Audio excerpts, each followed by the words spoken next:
podcast, How Stories Shape and Change Our Lives.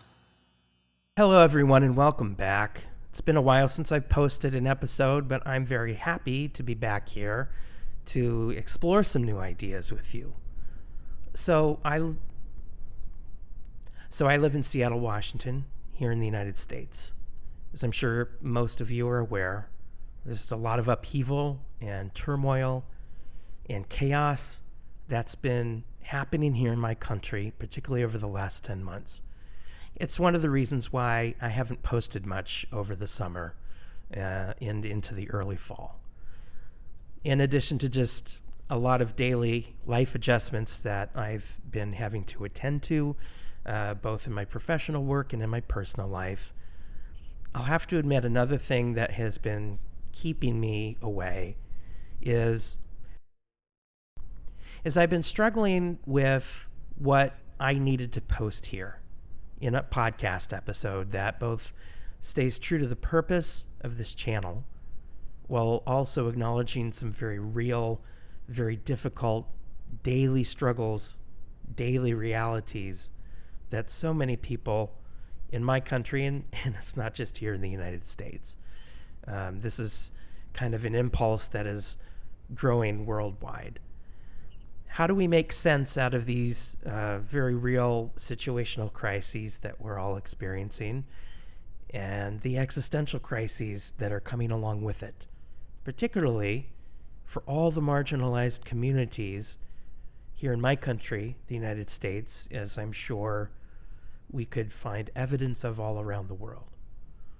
And I believe all this needs to be considered when we're talking through the lens of myth-making, through the lens of the mythic imagination and storytelling. For it is the storytelling mechanism, as I've said many, many times before, that we choose to not only write and make the world that we all live in, but also how we are choosing to respond to it. Recently, I've been re-exploring some of the work of James Hillman, the archetypal psychologist, who's best known for his works Revisioning Psychology and The Soul's Code. And it was through re-exploring some of Hillman's work that I found an entrance back into this conversation in a way that made sense to me and made sense to the world that we're living in right now. So one of the aspects of Hillman's archetypal psychology that distinguishes it a little bit more from traditional depth psychology is his acknowledgement that the soul does not just belong to the human individual or the human individual mind, but it is something that belongs to everything that is animate in the universe as well. In other words, for us to consider the implications of soul, we need to consider our own inner journeys as connected to all other journeys of soul, which again includes everyone and everything. One of the ideas that Hillman unpacks in his written work, and what I'm going to be exploring in this episode, is an idea that he calls a monotheistic vision of the soul, which is a primarily ego-based fantasy, to put it in psychological terms. And it is from this particular fantasy that I'm going to explore the psychological phenomenon of fundamentalism. Now, most of us are accustomed to hearing that word in a religious context, but I'm making a case here for fundamentalism as a psychological phenomenon primarily. While we can see it most recognizably in the context of religious sects or cults, it is a psychology that can, and very much does, find a home in almost any context. At the moment, we are watching a collective fundamentalist zeal reasserting itself into the world very aggressively, very violently, in political, social, religious contexts, all sort of working together. In the United States particularly, we are experiencing the confluence of a political fundamentalism and a religious fundamentalism coming to work together, merging so completely that there is now almost no distinction between the two. Some people might be familiar with this idea as it appears in terms of what here in the United States is known as the Project 2025 document, produced by an ideologically driven conservative think tank and political PAC known as the Heritage Foundation. And its vision for essentially replacing our democratic republic with an autocratic theocracy. And the term for this that we're using a lot right now is called Christian nationalism. So that's a little bit of the sociological and political background that a lot of different things are happening in our country right now. So my question for our purposes here on this channel of Mythic Imagination are, what are the mythical implications underlying this apparent rise or swell towards impulses for fundamentalism or fascism in our world right now? Because this phenomenon, as I said earlier, is not unique to the United States. We are watching this particular impulse rising and asserting itself in a number of different ways worldwide. You heard me reference the term monotheism earlier as I was describing basically something that James Hillman articulates in his work. For Hillman, the human soul or psyche is what he would call polytheistic in nature, meaning that there is no one singular part or aspect of the individual human psyche. Rather, it is composed and comprised of many different parts, or put into the language of myth, as Hillman does, many different gods of the human psyche. It is this use of the word gods and the mythic background of which gods appear that prompts Hillman to use the term theistic as he's describing both examples. Now, again, in staying true to Hillman's work, it's important to understand that he is not using this term in a specifically religious or spiritual context. He's not setting out to create a new metaphysics of the soul. And for Hillman, that would be to miss the point entirely. Hillman uses the word soul synonymously with psychology. Again, remembering that the term psyche itself means soul. For Hillman, the soul is something that exists eternally or archetypally, meaning that soul exists a priori to human consciousness. In this idea, we can say that while consciousness requires soul, soul itself does not require consciousness. But when we begin to talk about the archetypal world, we are talking about the realm of the gods. For Hillman, there is no distinction between the gods of myth and the multiplicities or the multiple experiences of the human psyche itself. And so it follows that he would characterize the nature of soul itself as polytheistic, meaning many gods, not just one. Now, whether or not I fully subscribe to all of Hillman's ideas, I find them compelling enough to want to explore or to look through with this topic of fundamentalism and some others that I have in the works. Again, using his lens of the soul, because I believe this idea has something to offer us in terms of how we are storing ourselves as a species and the implications of following a monotheistic vision of the soul in contrast to a polytheistic vision. Our investigation must begin with the acknowledgement of a paradoxical tension, as always, which in myths and fairy tales is an already familiar motif.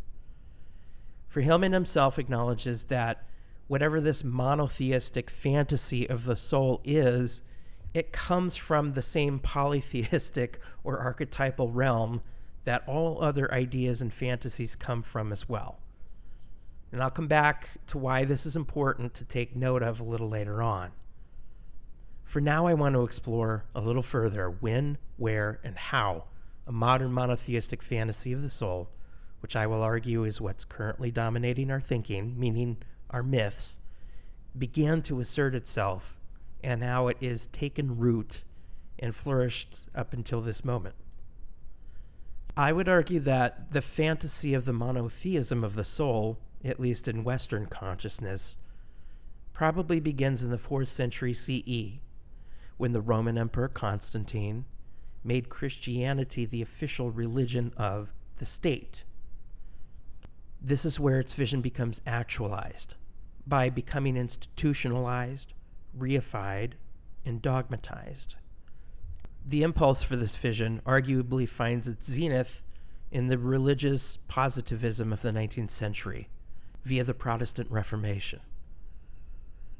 In this positivistic fantasy of the soul, with its appeal to literalism and materialism, the primacy of the individual will becomes the focus of what would come to be known as the Protestant work ethic, with its familiar adage, idle hands are the devil's tools. In this heroic ego fantasy of the soul, such ideas as holiness, righteousness, perfection, purity, and even salvation, these are literal things to be achieved. That word achieve, very important word in this context. The method of achievement, of successful achievement, is through repeated and ritualistic acts of piety, meaning right belief, right faith, right action, right mind, right heart, etc. If one is not working every minute of one's life to achieve these things through repeated acts of piety, then this opens the door for the devil, again here in a literalized form, to find his way in to corrupt the human soul utterly and thoroughly. It is from this fantasy of the soul that the virtue of busyness, or just staying busy, continues and remains with us to this very day. This system of belief, like all fundamentalisms, establishes a zero-sum game with the necessity for clear winners and clear losers, clear allies and clear enemies. The heroic ego complex needs its satanic, which again is a word that just simply means adversary or adversarial, equivalent as a backdrop with which to not only distinguish itself, but also to be able to measure itself against, which helps it to fulfill its own actualization, which is dependent on supremacy. So if you're beginning to put together how the psychology of fundamentalism necessitates and perpetuates, say, endless warfare, and you're beginning to catch on, it is from this era in the 19th century, both in the United States and in Europe, that a lot of different fundamentalist religious movements are born.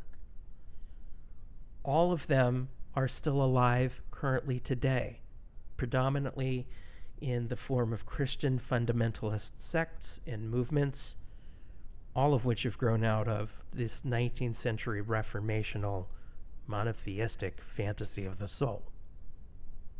At the roots of all fundamentalisms is this vision of the one singular organizing principle that reigns supreme, that governs all experience, belief, faith, understanding of nature, including our own human nature, and so forth. So before diving more into the specifics of what that looks like corporately, I want to first examine some of the psychological needs that are trying to get met through this vision of the soul. At a heart for this stretch or this yearning towards fundamentalism is the vulnerable psychological need for comfort and safety in the form of certainty. Now, as human beings, stability is a genuine need that we all look to get met in one way or another. So this idea or this fantasy of certainty would be an expression of that need for stability in extremis. most of the time, for those of us who more or less live in a sense of privilege or relative stability in our daily lives, this is not a principle we find ourselves necessarily appealing to or needing to appeal to. It's almost always under more dire circumstances of prolonged stress, duress, upheaval, uncertainty, chaos, trauma, and even prolonged grief that our primary instincts, our most primary instincts for stability, start to kick in a way that we begin to notice them. This idea of certainty, or at least the illusion of it, can provide an immediate relief from this troubling psychological unbalancing or upheaval. And none of us as human beings, by the way, are immune to the possibility of being so destabilized that given the right circumstances, we could find ourselves drawn into a fantasy of certainty. And different groups or charismatic individuals that promise such a boon can become appealing to us very quickly. Thus, the psychological appeal of fundamentalism.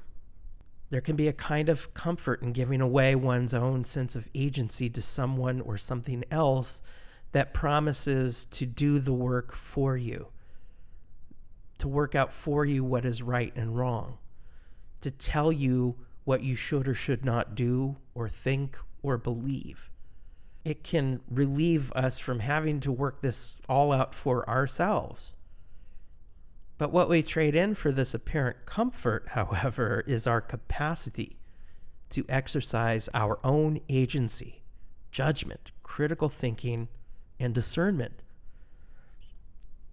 It also is something that begins, if we stay in it long enough, begins to erode our own abilities to assert these faculties, to assert our own needs and desires and feelings, and even up to a capacity to recognize or know how to tend to our own self-care. The shadow aspect of certainty begins to assert itself more by virtue of its own rigidity. Certainty leaves no room for ambiguity, and as such, it shuts down our capacity for any of our, I would call, natural and beautiful expressions of curiosity, creativity, wisdom, the pursuit of knowledge or even the need for it, and even playfulness and joy. You see, certainty must always be on guard for that which threatens to depose it. And that which threatens it is anything that appears in contrast to it, anything that appears different, alien, or unknown to whatever belief or ideology the certainty is protecting. Psychologically, this necessitates in us only one of two options to consider: fight or flight. In the collective phenomenon of fundamentalist sects or cults, we see how this, at first, very warm, inviting, secure nature of being sort of wooed into these groups disintegrates fairly quickly and then turns into a nightmare, which then begins to produce its own form of now heightened chaos and anxiety. Disciples that belong to these groups must work very fervently, and by fervently, I mean subject to constant duress, stress, abuse, often ritualistic in nature, to keep everybody in line, to protect and secure the sanctity, the purity, and the integrity of the group against its multitude of enemies that ever seek to destroy it. So from the perspective of fundamentalism as a group phenomenon, we can see how these principles take shape and express themselves corporately. Can also see how a systemization of creating clear allies and enemies necessitates the component of its rigid, monotheistic vision for humanity. Sociologically, we can also observe the deification of a singular leader or a small hegemonic group that holds power, that preserves and protects the integrity of its system, that issues instruction to its adherents, whom in turn offer their allegiance, obedience, fealty, loyalty, and ceding their autonomy in exchange for this boon of safety and certainty, of preservation and protection. If one has not already become possessed by the restrictions of the fundamentalist group, one very soon begins to feel it. Systems of rewards and punishments become very clear and pronounced, underscoring the idea that if one does all of the right things, one will be able to enjoy in the boon, in the bliss, in the comfort, in the peace of mind, in its rewards, as in the case of the so-called prosperity gospels, material rewards and riches, promised by the covenant of this right belief and right action. Conversely, if one strays from or disobeys these rules outright, one can expect to reap the opposite consequences as well. These systems put the individual human being as being solely responsible for everything that happens to them in their lives. So, good things only happen as a result of good belief and good action. Bad things only happen as a result of disobedience or lack of faith or lack of piety. Fundamentalism elevates the value of belief over idea, certainty over mystery, piety over inquiry, and obedience over curiosity. In short, it does not allow for the mythic imagination in its true polytheistic form to proceed forward in its own natural, ever-changing, ever-evolving story of itself. It attempts rather to harness a particular part of it in time and try to contain it and its gods of that archetype to conform to its own image and likeness, to retain power over it. It reinforces the supremacy of this monotheistic psychology as a rebuke and a challenge to the polytheism of the soul. A monotheistic vision of the soul not only idolizes and worships the heroic ego as its own vision for goodness, holiness, perfection, salvation, etc., it also relies on its necessary opposite, that which again is satanic or adversarial, as a background through which it must prove its own worth, as well as the necessity of an enemy to be at constant war with. Power requires helplessness, redemption requires sin, and perfection requires pathology in order for it to be able to define itself clearly and fulfill its own fantasies of purpose over and against its necessary opposite. The brutality of this vision of the psyche subverts our ability to develop and be in relationship with ourselves and with each other.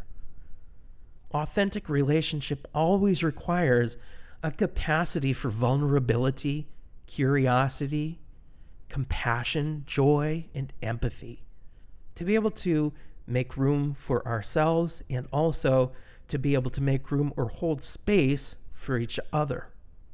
It also requires safety, but not the illusory safety of certainty, but rather the authentic safety of authenticity, of being at home in one's own body, in one's own soul, to see ourselves and each other as sacred by seeing through our own masks, our own literalizations of ourselves, to humbly accept our own value, not for what we can do, contribute, or produce, or how we can be of use to others, but just simply for being here, for being alive.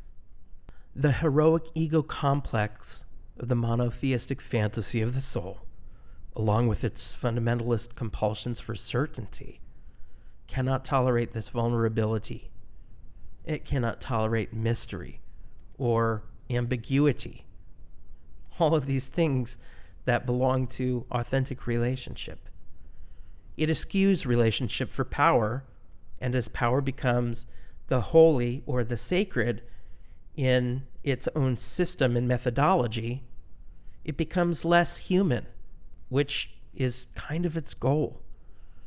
It renders relationship not only impossible, but a threat to the integrity of the rigidity of its own belief system.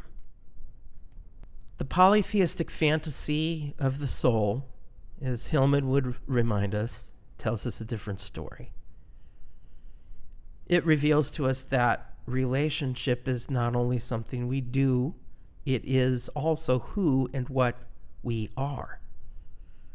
To be human, to have a psyche, is to be in relationships and to be relationship. The human soul is designed to have a capacity not only to contain but entertain a pantheon of gods, not just one. In contrast, the monotheistic fantasy of the soul, all other gods must be subsumed into the one supreme God of the human ego. In other words, only one God will do. So again, authentic relationship, it's a threat to the power structures of fundamentalism because, as we've seen, it requires our capacity to stay curious. And curiosity requires the wisdom to acknowledge that everything that there is to be known is not yet known, nor will ever be. Meaning, there's never going to be a shortage of new questions to ask, with the possibilities of new answers to be given, or more importantly, new stories to be written. Certainty cannot tolerate this. And as far as fundamentalism is concerned, all such questions have already been settled. Everything that needs to be known is already known. So then the act of curiosity becomes an aberration, a sin, or a psychosis, or a disease, a lack of faith, etc., etc., etc. Literalism is one of the gods that fundamentalism appeals to. Hopefully you caught me using gods in the plural there. I thought that was funny. Each thing is exactly as it appears. There is nothing more to know, nothing more to see. There is no depth, no undercurrent, no further inquiry into or beyond its own apparent nature. No further investigation to be had. There is no God behind the God to look for, no further downward movement into the shadows of the soul to see what lies beneath the facade of all of our gods and all of their masks. And as we continue to indulge this monotheistic fantasy, unexamined and unquestioned, we continue to project all of its rigid fundamentalisms and expectations thereof outwardly, punishingly, cruelly. We start with ourselves first, and then we move to each other. In our politics, in our power structures, our ideals, biases, prejudices, allies and enemies, either real or largely imagined. In the United States, we are experiencing a decades-long institutionalization of both religious and political fundamentalisms coming together to consolidate power and to try to revive and resurrect a segregationist vision of America. This consolidation began in the late 60s with the advent of the moral majority and the religious right, religious super PACs that sought to achieve political power and influence in American life and policy. The Heritage Foundation, which I mentioned earlier, which is responsible for the infamous Project 2025 document, owes its existence to the confluence of these movements. This is but one of many forms of political fundamentalism behind an alarming rise of authoritarianism around the world, as this continues to threaten to erode the integrity of liberal democracies everywhere. The thing that fundamentalism and authoritarianism have in common is this weapon of fear. Fear is an essential tool, for all fundamentalisms. Precisely because it is a commodity that can be manufactured and manipulated for its own self-interests, strengthening the few with the power at the top and the resources who will always stand to benefit from these system structures and benefit even more from exploiting the fears and prejudices of those beneath them without power or resources. In other words, fear is working for them. We can examine how fear and certainty form this symbiotic relationship with each other for a mutually ensured consolidation of power. One's fears, prejudices, biases, and beliefs become more sacred over time and more important to identify ourselves with and to defend than even what might be in our own best interest or the best interest of the communities to which we belong.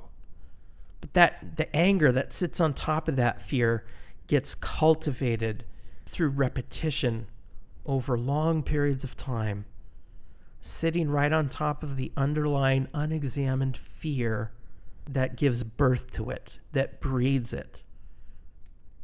An anger that becomes addictive when it's turned into hatred and then pours itself outward in the form of vengeance. Righteous indignation is addictive. As history's taught us again and again, there are few things as enticing to us as the prospect of a quote-unquote holy war. So gripping as that fantasy that we will happily forfeit our abilities to remember, to look after ourselves, to take care of ourselves and our families, our communities, the nations to which we belong, and the very earth itself. Instead, defending and projecting our own worst fears, hatreds, prejudices, and making our perceived enemies pay dearly for them become too enticing for us to look anywhere else and instantly eclipse any of our capacity for self-awareness, self-examination, and even self-worth. As I stated earlier, this monotheistic fantasy of the soul, much like the human ego itself, is but one God of many in the pantheon of gods made manifest in the human imagination.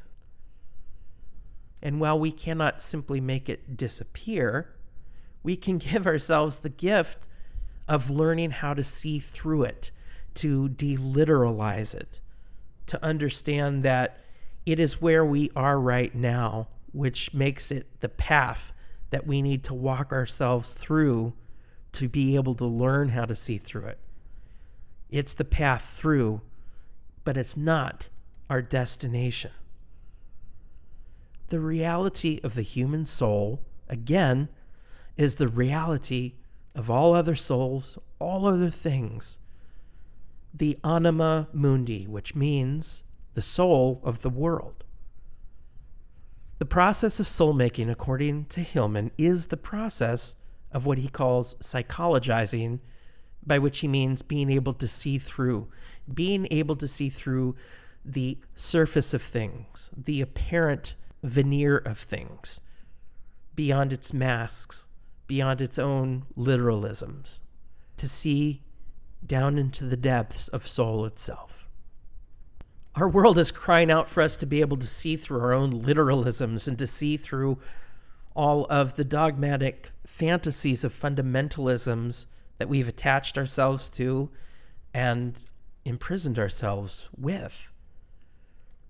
To learn how to see the sacred again in everything and everyone that our ego minds, if left untended unto themselves, would have us classify as different, foreign, alien, other, and all of those are threats. Our ability to see through ourselves and all other things is what allows us to reanimate the human soul once again, which is also to reanimate the soul of the world. To not just take things at their face value, but to learn to see more into the depths of ourselves and of each other. To remember that the soul is always in growth and movement. It's always pulling us downward. That means our ability to see beyond and below what is immediately visible or apparent to us. Always enticing us to find the more that we can learn how to see, and in seeing, learn how to fall in love with, rather than fear, avoid, vilify, or demonize. A polytheistic vision of the soul offers us a way to learn how to see through all of those fundamentalisms that we have established, to avoid and escape our existential fears and anxieties, leading us further into the building and reinforcement of our own sequestered ego towers of dominance and dust. It shows us that the real substantive value of all things lie beneath their masks, beneath their gods and their idols, beneath their ego ideals, beneath whatever fantasies of certainty we desperately want to cling to. Believing that these things will save and rescue us from our own worst fears and anxieties about change, convincing us that we need to rescue ourselves from ourselves. A polytheistic consciousness reminds us that we are not souls to be saved or rescued. We are already soul, already divine by virtue of our own being and our own capacity for imagination, teaching us that all other things are ensouled, all other people are ensouled, and the many gods of the polytheistic consciousness, for as much as they can bother and trouble us, may just have something important to teach us if we can allow ourselves room to entertain them, to even create the right containers for them, to learn how to hold space for them. This is the mythic imagination itself at work, within us, all around us. We find our home, not in the rigid halls of certainty, but within the soul itself. And it is from the soul that we find the courage to discover the sacredness in the dignity of ourselves, of each other, and this very earth that we all live on that sustains all of us if we let it. Thank you for joining me for this episode today. Some of these concepts that are coming from Hillman that I'm using, they're going to show up again in the next several episodes with a couple of different specific topics. I'm going to kind of walk us through with these particular lenses. I hope you found it fascinating. I hope it gives you one or two things to think about that haven't occurred to you before. I know that Hillman has done that for me, and I wanted to kind of pass along the opportunity for all of you listening to do that for yourselves and encourage you to do so. Thanks again. It's good to be back. Thanks for coming back if you've been a listener before. Thanks for coming to explore what this is about if you're a first-time listener. And as always, take good care of yourselves. I will see you next time.